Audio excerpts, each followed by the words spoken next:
Hey everybody, welcome to Feast and Farm Cooks. My name is Rachel Ballard, and this is the channel where I teach you how to use food as medicine so that you can live, love, and do more what brings you joy. Today, we're making hamburger steaks, which is a really simple dressed up hamburger, a little bit like a meatloaf, if I do say so.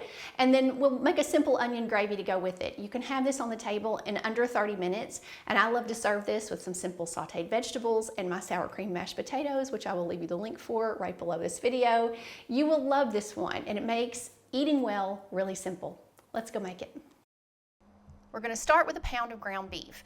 I'm using 80/20. You can use whatever grind you prefer.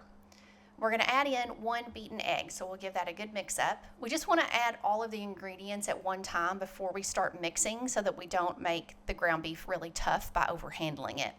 Next, we're going to add some Worcestershire sauce, and then we're going to add our spices. So we've got garlic powder, onion powder, salt, and pepper here. And we're going to put those in. If you're looking for the measurements, they will be in the description box for you. 1/4 cup of ground dried breadcrumbs. So I'm either using sourdough, this is sourdough, or you could use store-bought, panko, regular dried ones, whatever you want to use here is fine. Give that a good mix and drop the fork and just use your impeccably clean hands to get everything together properly. And please don't make comments about the fact that I have my rings on. That's my choice. Now we're going to patty this out into about 5 burgers. You can make them roughly 3 inches wide by about 1 inch thick.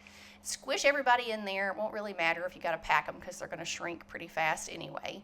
And we'll get those in and we're going to give them about 4 to 5 minutes per side. We're going to start with 4 on the first side and we're going to nestle in while they're still sitting there about a cup of thinly sliced white onion. Now you can use a Vidalia if you can get those, or if you're in the South, or any other white onion will be fine. If you want to make your onion slices a little smaller, you can do that as well. So after the first 4 minutes or so, give these a gentle flip. They're very tender, so don't be afraid of the fact that they may break on you when you flip them. It's okay. So we just want to sear them off. We're not really trying to cook them all the way through right now. We just want to give them a couple of minutes on the second side, and once they're firmed up a little bit, we'll put them on a plate and we'll go ahead and make our gravy. If you have more than 2 tablespoons of drippings in the bottom of your pan, go ahead and remove all but 2 tablespoons, and then we'll add 2 tablespoons of thickener. So this can be all-purpose flour, or it could be arrowroot starch, which is what I would probably use because I'm grain-free. If you're gluten-free, you could use an alternative gluten-free flour here as well.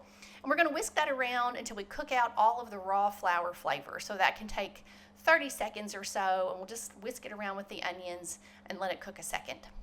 And then we're going to come in with a cup of beef broth. Now this is kettle and fire beef broth that I buy at the grocery store. It's cleaner than bouillon cubes and powders and all of that, so please don't use those things.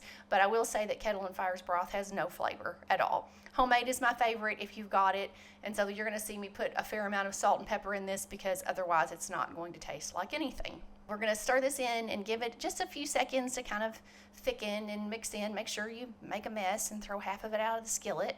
And then put your hamburger patties back in and just nestle those around in the gravy. You can turn them over a time or two if you would like. Otherwise, just you can spoon a little bit of that gravy on top.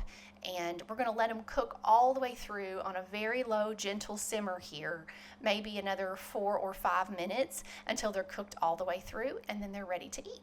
For more beef recipes, check out my weeknight pot roast recipe right here, and I'll see you in the next video. Have a great day. Bye.